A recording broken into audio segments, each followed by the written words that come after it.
A small coastal village in England, 1923. The village, known as Bleakstone, is shrouded in a permanent mist that rolls in from the sea, blanketing the cobbled streets, ancient stone cottages, and the old manor perched on a cliff. The village has a quiet, eerie atmosphere, with secrets buried deeper than the ever-chilly waters below. It was an unusually cold evening in late October when the peace of Bleakstone was shattered. A murder had been committed, but not just any murder. It was the death of the village's most prominent resident, Sir Reginald Blackwood, the reclusive owner of Blackwood Manor, whose family had lived in Bleakstone for centuries.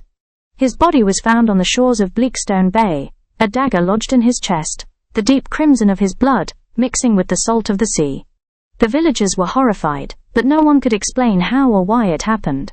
Sir Reginald had no known enemies, or so it seemed. His past was as shadowy as the fog that consumed the village each morning, but the man himself kept to himself. As the constable summoned the local detective Alistair Moore to investigate, whispers spread through the village like wildfire. Alistair Moore was no stranger to the quiet, eerie village, though he had spent most of his career solving cases far from its fog-drenched shores. He arrived in Bleakstone with a sharp eye and a sharper mind, but even he couldn't escape the sense of foreboding that gripped the air. The fog hung low, and the village seemed to have been frozen in time, its ancient stone buildings and crooked lanes giving it the appearance of a place long forgotten by the modern world.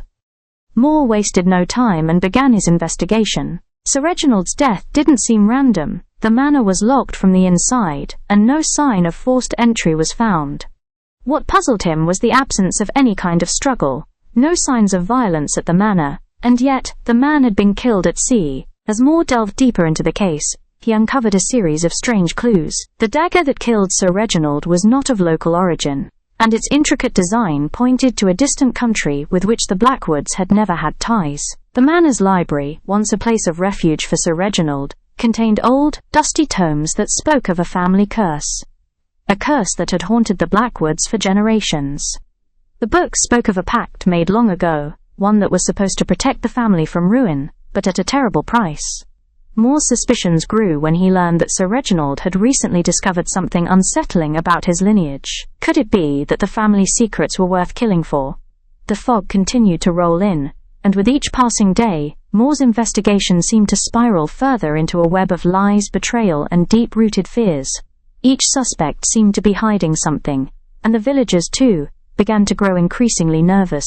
Whispers of ghostly apparitions at Blackwood Manor, strange happenings near the cliffs, and eerie lights on stormy nights began to circulate. After days of questioning and piecing together fragments of conversations, Moore uncovered the truth. Sir Reginald had been on the verge of revealing the darkest secret of the Blackwood family, a secret that involved a hidden treasure buried beneath the cliffs of Bleakstone Bay. The treasure, which had been the subject of family lore for generations, was said to be cursed.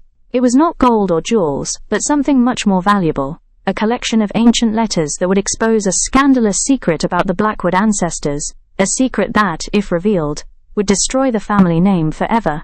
Lady Evelyn, desperate to protect her family's legacy, had conspired with Sebastian to murder Sir Reginald before he could divulge the truth. But they hadn't anticipated the involvement of Thomas Reed, the innkeeper.